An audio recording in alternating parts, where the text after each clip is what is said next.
how are you? Good. Yeah. Very good.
Good morning, everyone. Welcome to Genesis Center for Spiritual Living. It's wonderful to see you all here. Genesis is a community dedicated to love, inspiring harmony, and creating connections to empower spiritual growth. And we love that you are here to share it with us. My name is Randy Singer. I'm a practitioner here. Our online host today is Cal. If this is your first time watching online, please comment on how you found Genesis in the comments section. So now we are going to do the mission and vision statements. All right. Mission. We are building a vibrant community, cultivating a garden of spiritual growth, honoring vulnerability, creating a safe place of comfort and peace where all are welcome and accepted. Vision. Genesis is a bright beacon with an unshakable heart of love, accepting all.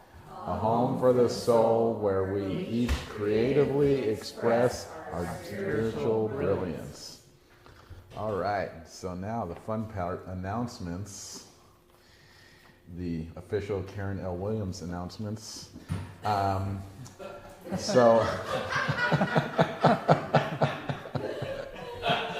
number one, after service book study from 12 to 1, Karen L. Williams is hosting a book study with the Universal Christ by Richard Rohr. We can process what we read together right after fellowship. It's a drop-in and it's free. Facebook.com/Karen L. Williams. So, all right. And number two, on Wednesday, Intention Circles from 7 p.m. to 8 p.m. via Zoom. Karen and Cynthia Zink will be leading an Intention Circle. And last but not least, the Science of Mind textbook in a year. Practitioner Karen L. Williams, again, is following a guide to read the entire Science of Mind textbook in 1 year. Every day you will find posted in her Facebook page, Karen L. Williams, RSCP, and the Genesis family page. Follow along to get all the Ernest Holmes teachings, and we say this all with love. All right. So now is a great time that I think we all enjoy, so let's stand and take a moment for a meet and greet those around you.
I like the gong, it's fun. All right, so if anyone is visiting Genesis for the first time, we'd love to meet you and learn how you heard about Genesis. Is anyone comfortable with standing and introducing themselves? All right, it's all family here. Do we have any new guests online to introduce? No. All right, well, this will be fun.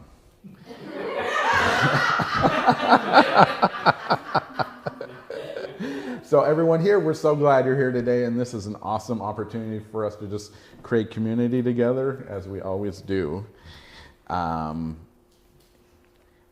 if you want to visit our website, genesiscsl.org, or talk to our greeters.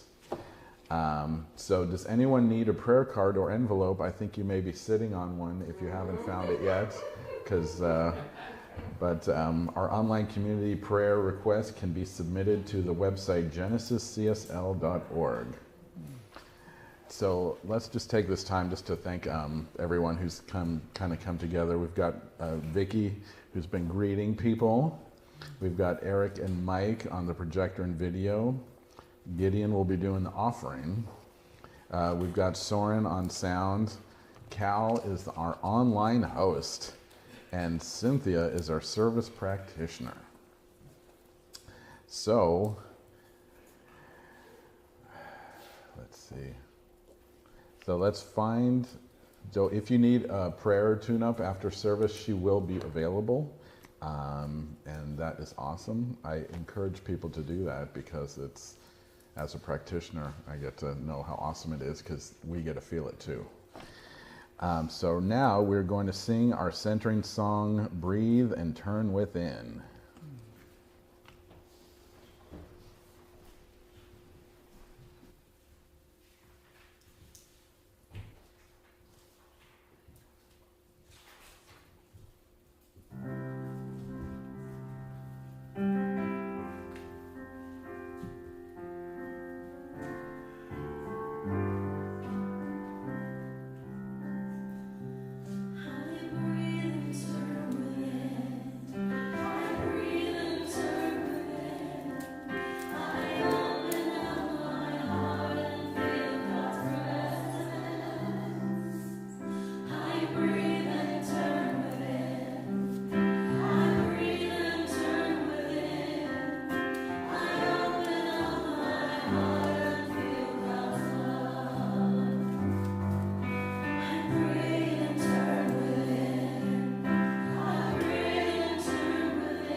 Good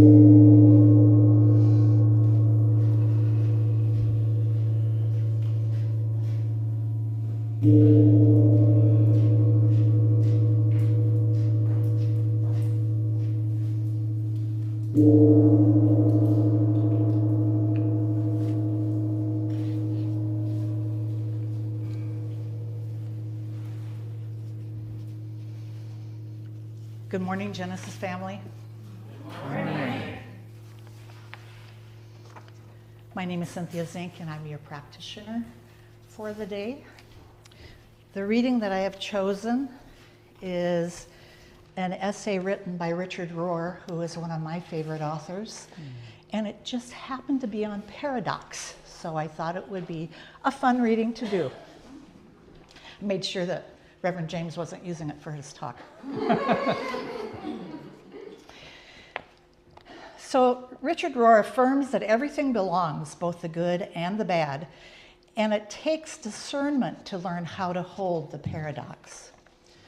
The spiritual gift of discernment shows how seemingly good things can be recognized as sometimes bad things, and seemingly bad things can also be seen to bear some good fruit.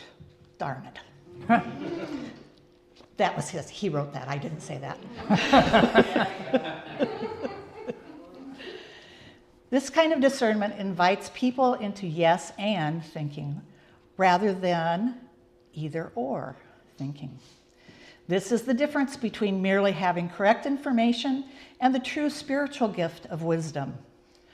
Once we have learned to discern the real and disguised nature of both good and evil, we recognize that everything is broken and fallen, weak and poor. While still being the dwelling place of God, you and me, our countries, our children, our marriages, and even our churches, mosques, and synagogues. That is not a put down of anybody or anything, but actually creates the freedom to love imperfect things. As Jesus told the rich young man, God alone is good.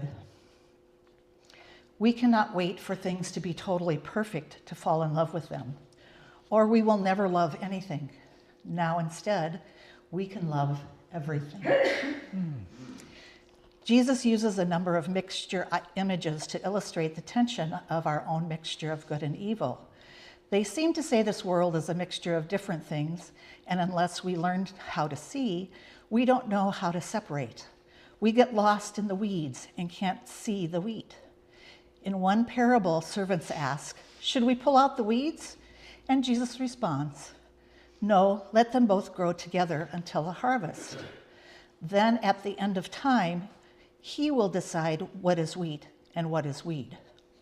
But we are a mixture of weed and wheat, and we always will be. As Martin Luther put it, we are simul justus et peccator, or at once justified and a sinner. Each of us simultaneously saint and sinner. That's the mystery of holding weed and wheat together in our own field of life.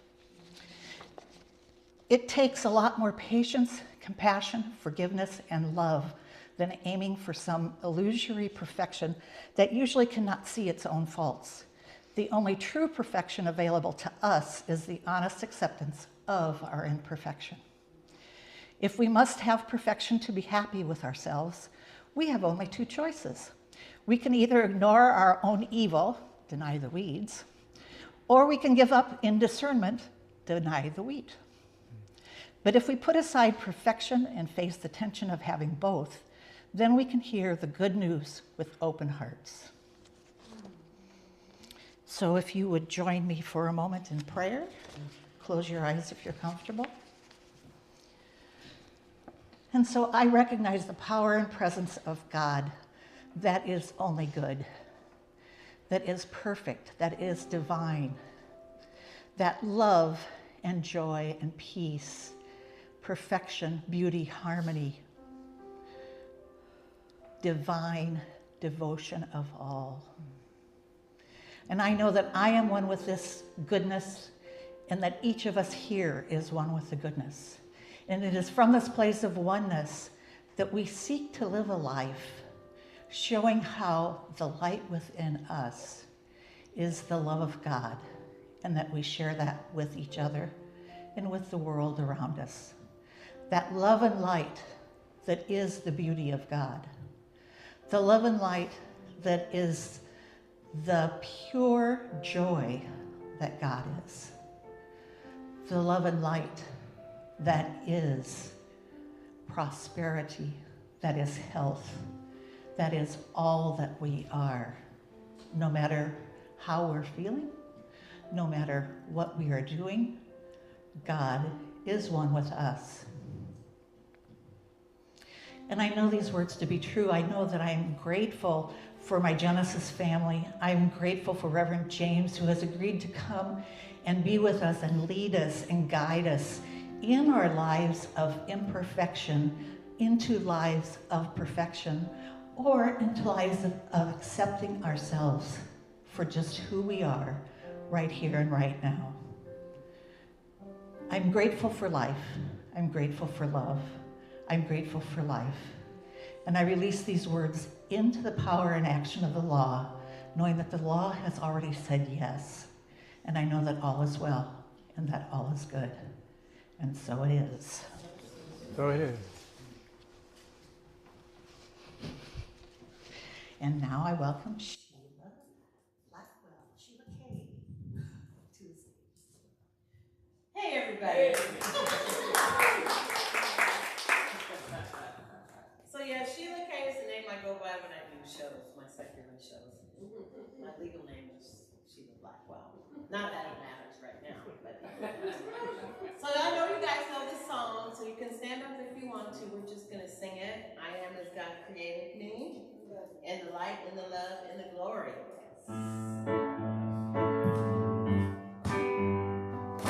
Clap if you want to.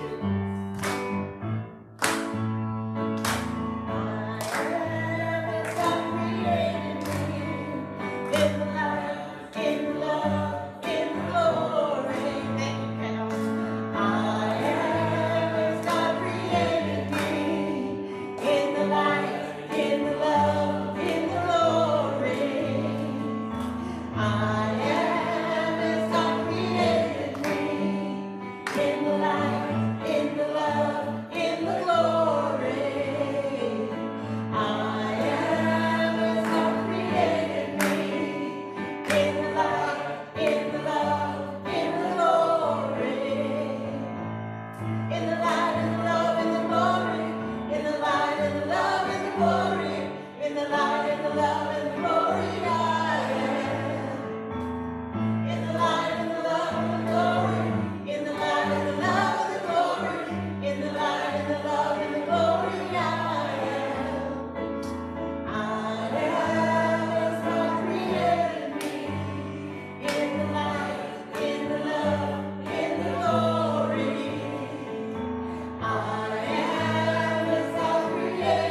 Oh, that was so wonderful. I love Sheila. You've got a beautiful voice, and ChristineEss, what a passion for music and an inspiration. I love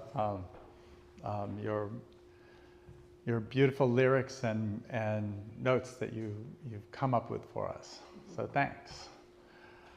We are talking about paradox mindset, and we're going to have PowerPoint slides for this. So we'll see.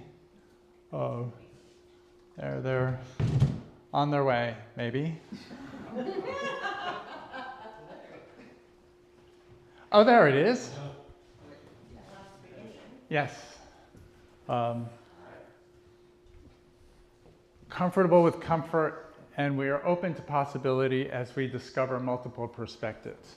So we've been talking about paradox. The whole month of October is going to be about paradox. Paradox is something I find very powerful. You know, we live in a state of paradox in that we have, we are 100% human, 100% human, and 100% divine. We walk two paths. We walk the path of spirit. We walk the path of being very human. And doing this is living a paradox.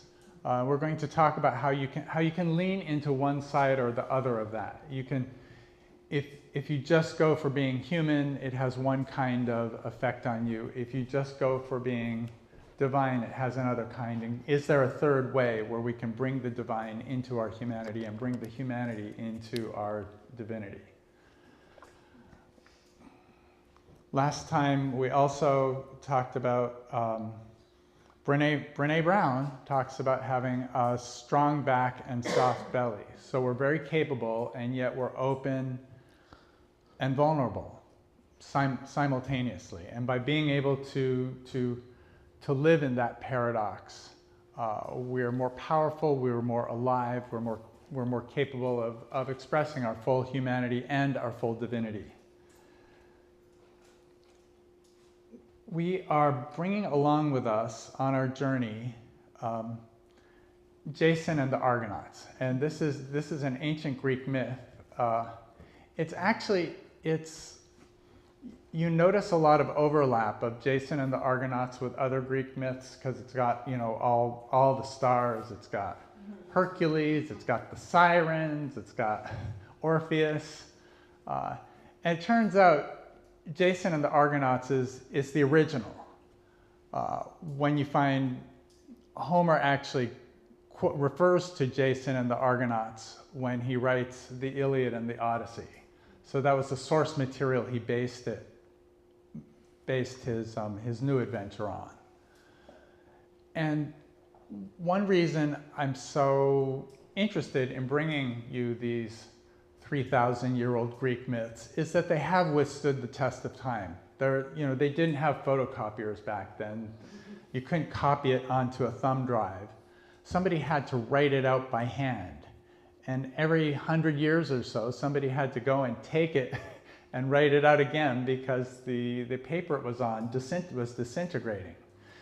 And there were so many things people wrote, and Jason and the Argonauts is one of the ones that has withstood the test of time.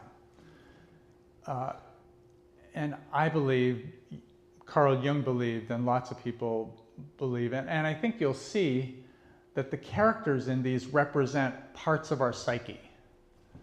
So Jason is the young man who's off to quest for adventure and wants to learn and change and develop things. And all of us have, a part of us that wants to learn and quest and grow. King Peleus, his uncle, who sends Jason off to a quest with the specific purpose of killing him, represents a fixed mindset.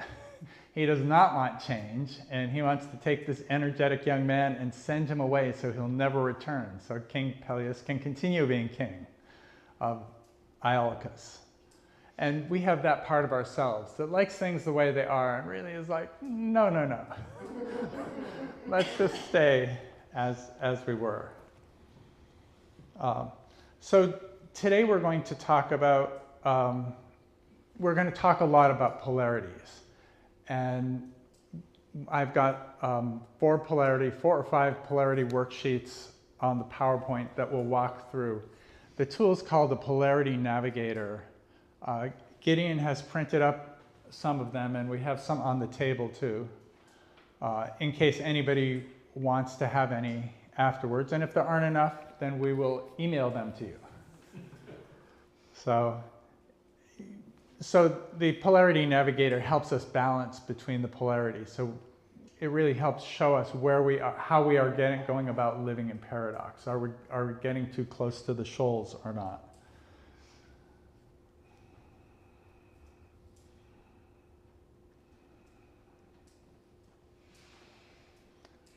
So let's start off, let's do the next slide. We may want... James, the slides aren't coming up. Let me see. Sorry. They should.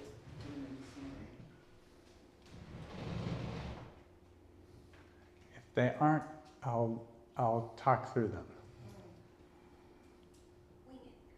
Yeah. They're here.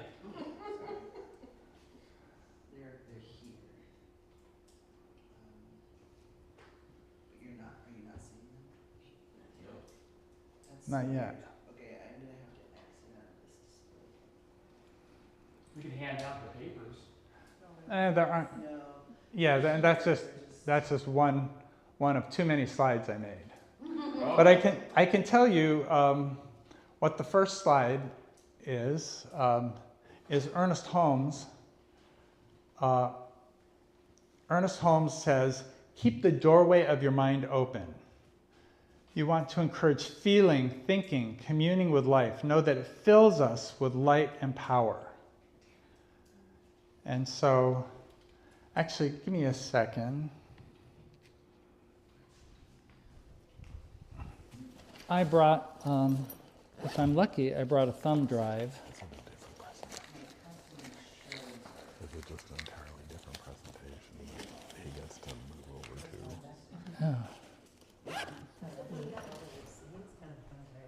Oh, I've got 2. It should be in here if you don't find it. In here, it's just not showing. That's why I'm confused. Misbehaving PowerPoint. Don't worry, this will happen. Yeah. I'm comfortable in the discomfort. All right, comfort in the discomfort. It's an example. Woo!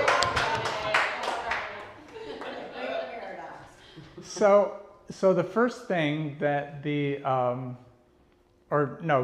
know the Argos. In our first meeting, the crew got together, Jason got all the heroes, and they built a boat called the Argo, which sees with spiritual vision, and brought them through. And last time they went and they found island of Lemnos, where everybody coupled up until Hercules said, "Come on, guys, we've got to keep on going in our quest." And so that was some kind of a balance. You have some relaxation and community, and then back to the quest.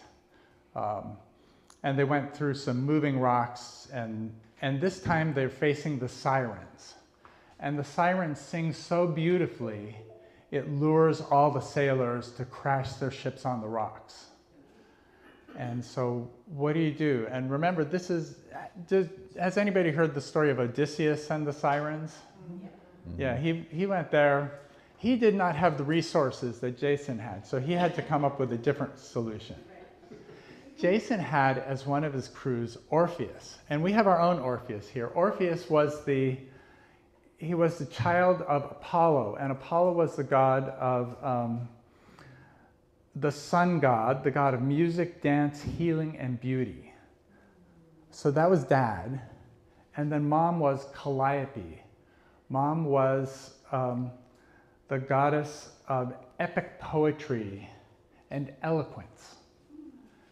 And so when Orpheus sang, everybody fell in love. Whatever you were doing, Orpheus brought the love. And this is what, I love, that's what our music aims to do, is bring forth the love in us and make that real. And everybody was so engaged in Orpheus's music that they didn't, the sirens were just like static by comparison. So they just sailed through. Oh, here we go. Thank you, Gideon. You saved the day. Woo! So can you go to the next one? Yeah, keep the doorway of your mind open, feeling, thinking, communing with this life. Know that it fills you with light and with power. And I want to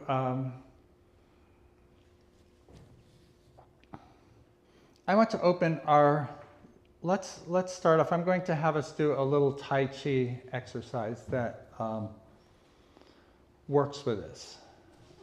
So we're going to, let's first breathe into our hearts.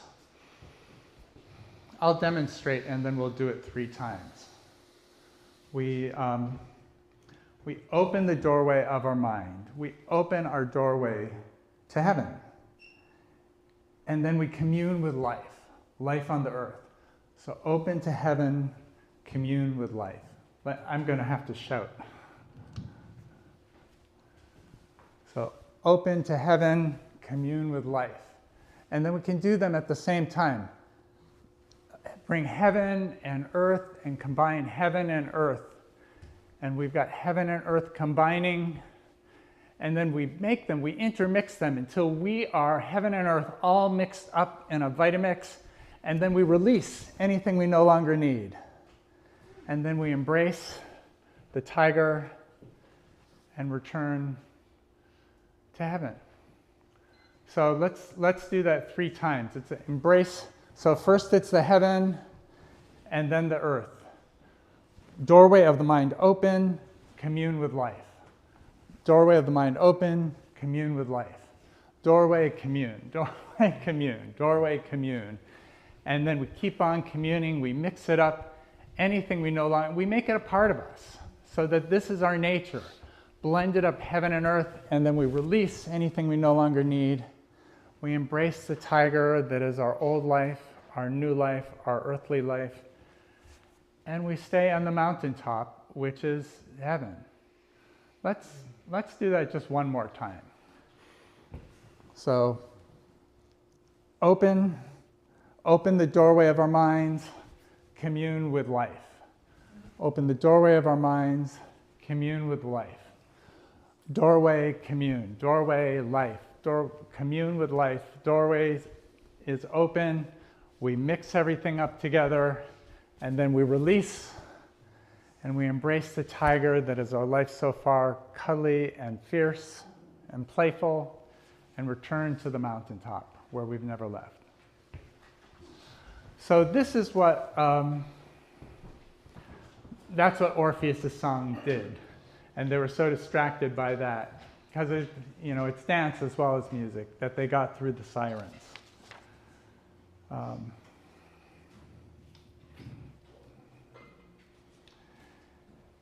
And the next thing we're going to talk about, Brené Brown talks about that we live in challenging times of dissonance. Oh, in fact, let's go to the next slide. It's here. In these challenging moments of dissonance, we need to stay curious and resist choosing comfort over courage. It is brave to invite new information to the table and to sit with it and hear it out. It also can be very rare these days. People don't want to hear new information. Brené talks about a UFO cult. Have anybody heard of UFO cults? So this was one in 1954. This woman, Mrs. Keach, had a bunch of followers, and they were all convinced that the world was going to end on December 21st, 1954. Now, we happen to know it didn't. But there's a social psychologist, Leo Festinger, and they infiltrated the doomsday cult because they wanted to see what would happen. These are people, when we talk about polarities, They are on the polarity of the world's going to end. This is something definitely going to happen. Oh, and a flying saucer was going to land at midnight and take them away. That's right. So that's why it's called the UFO cult. And so they were getting ready for the flying saucer, and they were all in the house, and they were, many of her followers quit their jobs, gave away their houses, and dispersed their savings in anticipation of the end. Who needs money in outer space?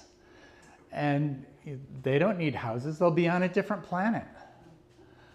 Others waited in fear and resignation in their homes. And so what this social psychologist predicted was that the believers that leaned most strongly into the polarity and made a strong commitment to the prophecy, that the ones who didn't do that, the ones who had not made a strong commitment, kept their houses, kept their savings, would, like, when the flying saucer didn't show up, they would just like be embarrassed that they wasted their time on this silly thing and go back to their regular life. But he also predicted that the people who had given away everything and had no money, no house, no cars, just the belief, they were the ones, they would be the most enthusiastic. And at the time, nobody believed that. They thought that's ridiculous. They're poor, they're broke, they're homeless. They're going to be really mad at Mrs. Keach. But no, they love Mrs. Keach. They called up the newspapers and said, this is the great news. The world did not end because we had faith. It was our faith, it was the power of our faith and our earnestness that kept the world from ending. And so it's, and now this is a part of all our social psychology. We've seen it in other situations too. It's called cognitive dissonance. And it's where if you believe something that strongly, if you are so aligned to part of the paradox, the polarity, that you won't believe something even when you see it. I actually had this experience. So I grew up as an evangelical atheist. And I remember talking with my high school friends. I would tell all the kids, this God stuff's for nothing. Why are you wasting your time? Be an atheist like me. I convinced no one. Except myself. I was invested in it. But one day, I was talking with my high school friends who were all Catholics, and they were devoted Catholics, and they talked about how much God added to their lives and how wonderful it was to have saints looking out for them and to be able to confess and get rid of all your guilt and sins and just feel free and able to go through the world, free and supported and loved and loving. And when I talked to them about religion, I felt like a strange sense. I remember thinking, this may be wrong, but I would rather feel like this, feel this full of love, feel this fullness of spirit, and be wrong than be right and feel the way I felt at the beginning of the conversation. And this began my quest, for the divine, and a lifelong quest. I was a come hell or high water, I'm going to awaken kind of guy in my 20s and 30s. So this was, so I really go sort of back ways on the extremes and the polarities. But this is, so I broke the cognitive dissonance model now. It was a powerful enough demonstration that I was willing to give up on the atheism. My three brothers happily remain atheists, and God bless them, or lack of God bless them.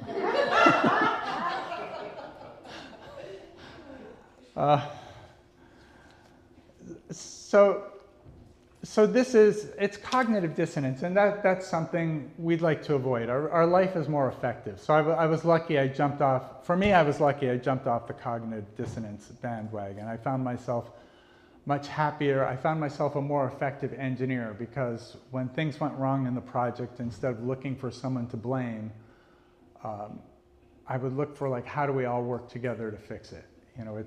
It's handy having people who are looking out for the greater good on your projects.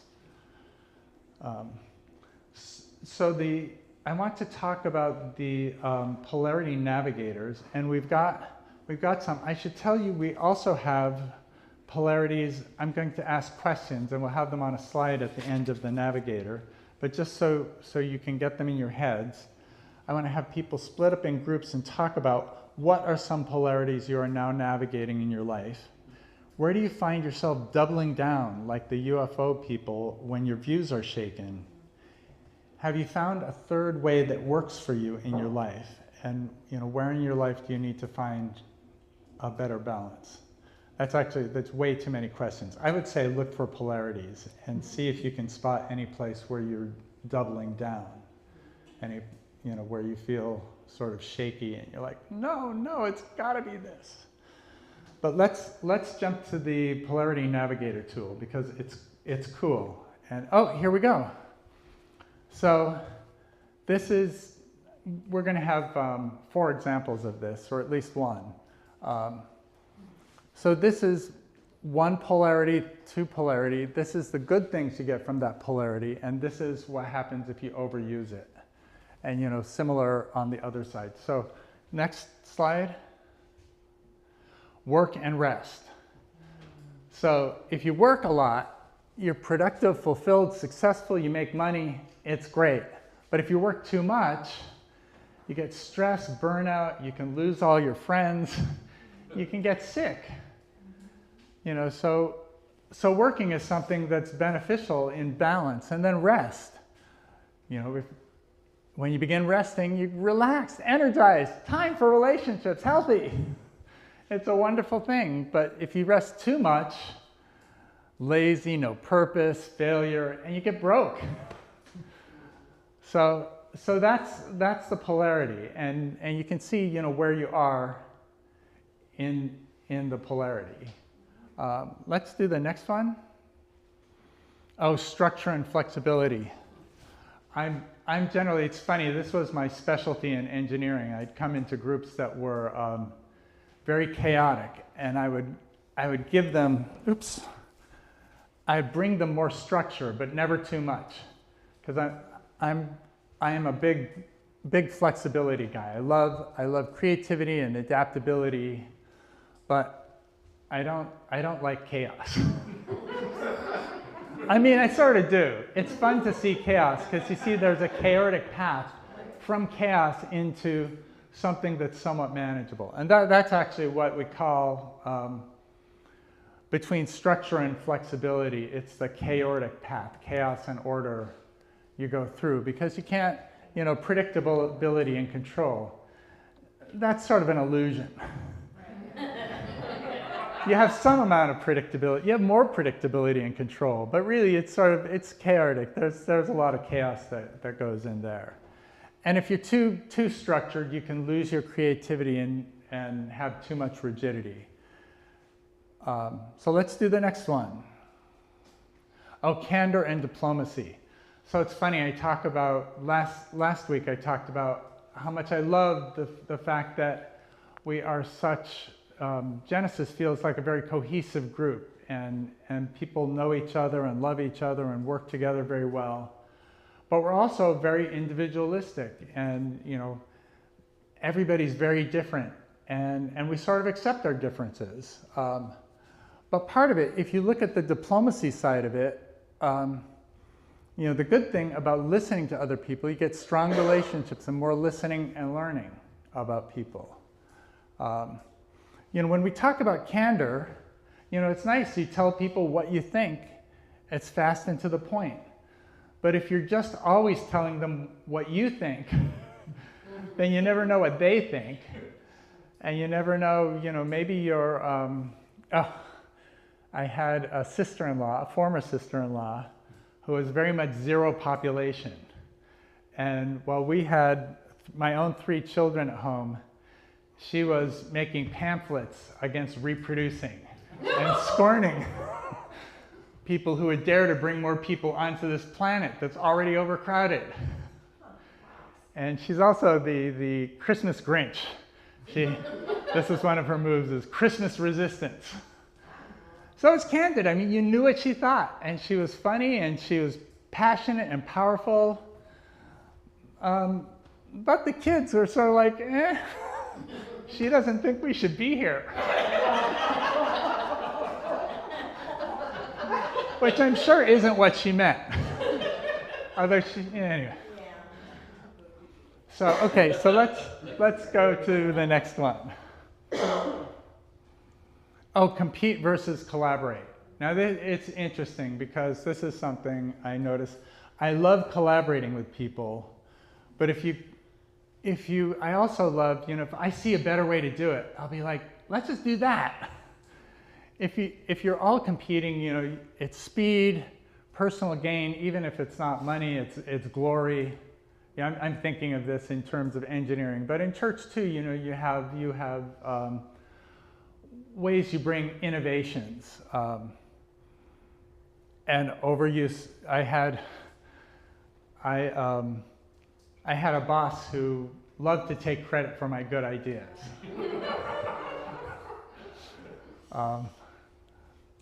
Anyway, God bless him, he did well. He probably found lots of people whose good ideas he could take credit for because he's done well in life.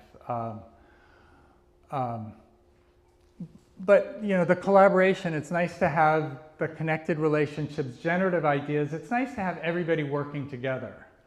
But if you have too much, if it's just about collaborating, then you have watered down solutions. It can be slow, and maybe nobody will ever hear your opinion.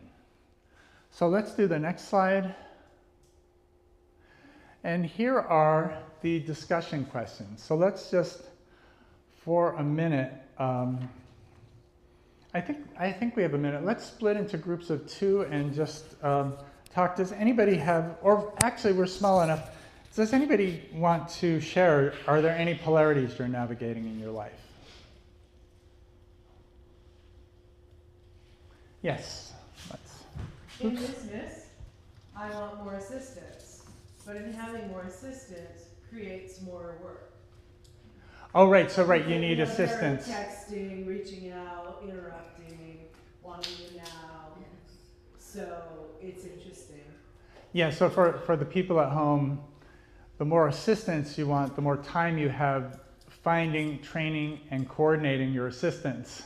That too. But then you have all these assistants. So there's a balance between how much assistance and how much you just do it yourself. Is that? Exactly. Yeah. Any other ones? Charles. I had a situation with Peace Corps that was just like that, and it was in Kenya. So the Kenyans have a high population rate, and so we went in there with the program to cut the population down.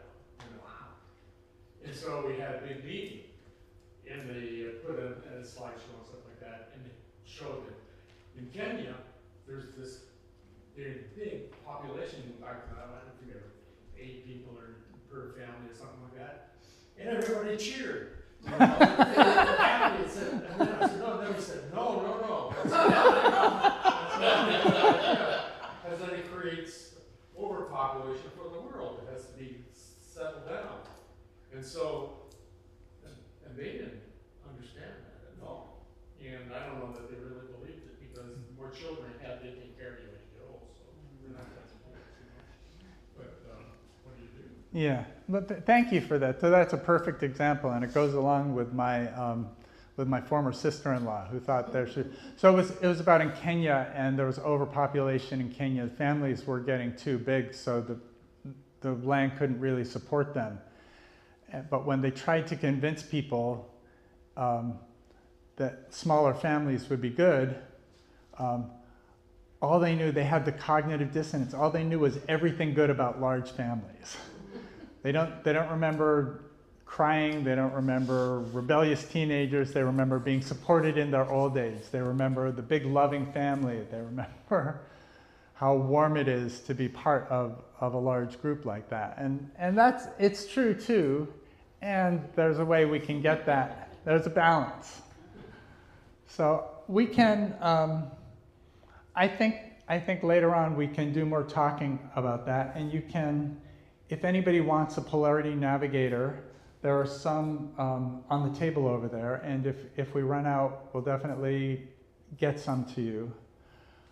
But today really was, the part of paradox that's about balancing polarities, and how we can do that. We can do that by sinking into love, by allowing ourselves to bring out the love, to notice the love. Music, dance, help bring out that part of us where we get to embrace both polarities. If we find ourselves in cognitive dissonance, if we find ourselves just leaning on one side and we just can't see the other side at all, then we can open our minds, and we can combine, open our minds, our God minds. We can bring divine wisdom, divine intelligence. We can bring, our humanity, and we can mix them together. Let go of what we don't need, and maybe we have a solution. Maybe we have another point of view, or maybe we just keep our minds open. Like Cynthia's Richard Rohr story. Sometimes we have to stay in the polarity, stay in the paradox until we know until we discern a way to separate the weed from the wheat and treat them differently. So thank you, and we'll have more Orpheus, more music from our own Orpheus. And Sheila, thank you, ChristineEss.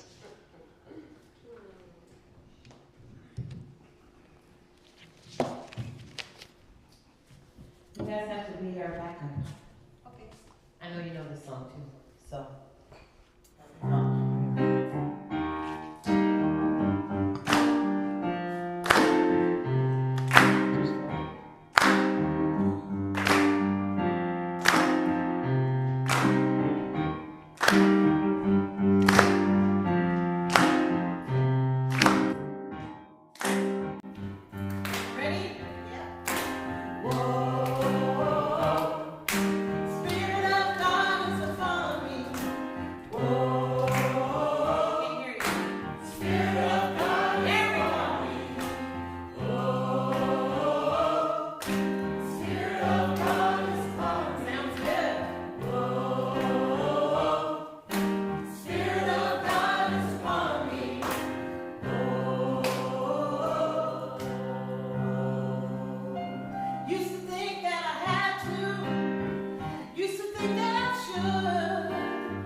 Awesome. And it's not Jonah, it's ChristineEss Young.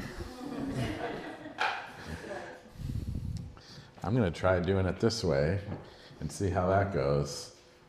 All right, so let's do this too.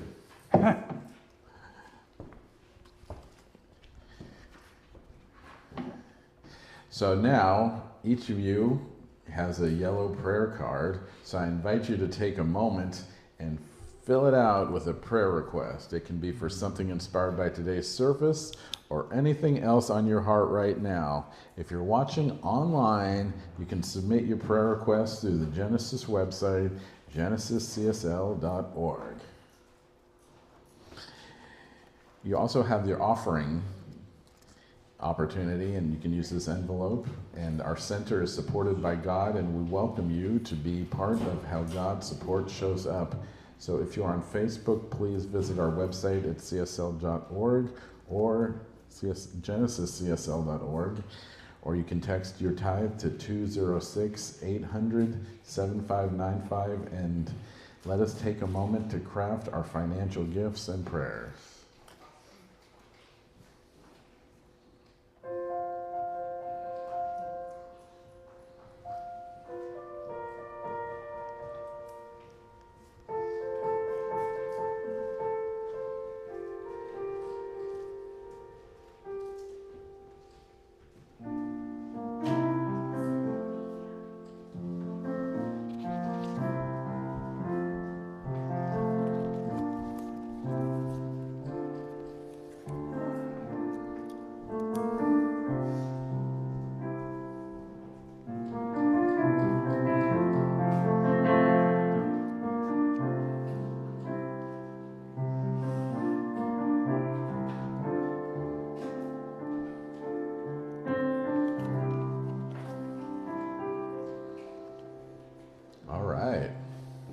Thank you. So now we will do our blessing. Hold the prayer request next to your heart and we'll say it together. Divine love through me blesses and multiplies all that I am, all that I have, all that I give, and all that I receive, and I am thankful. So now Gideon will now collect our offerings and prayer cards. While we do that, please stand and sing, God is my source. God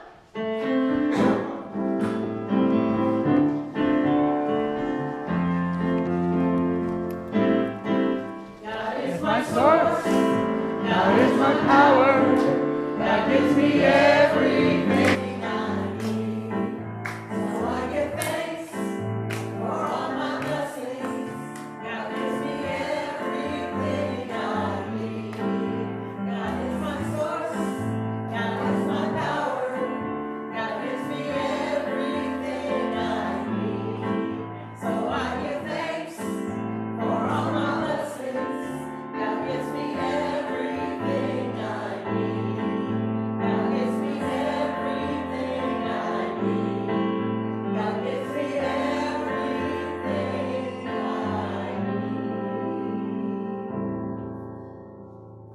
God gives me everything I need. So let's just take this moment to give thanks for all these prayers and all these gifts, and knowing that we come together as a community and we build this through prayer, through worship, and through prosperous expression, and it is good. And I'm so, so grateful, and it is perfect. And I say, thank you, God, and so it is.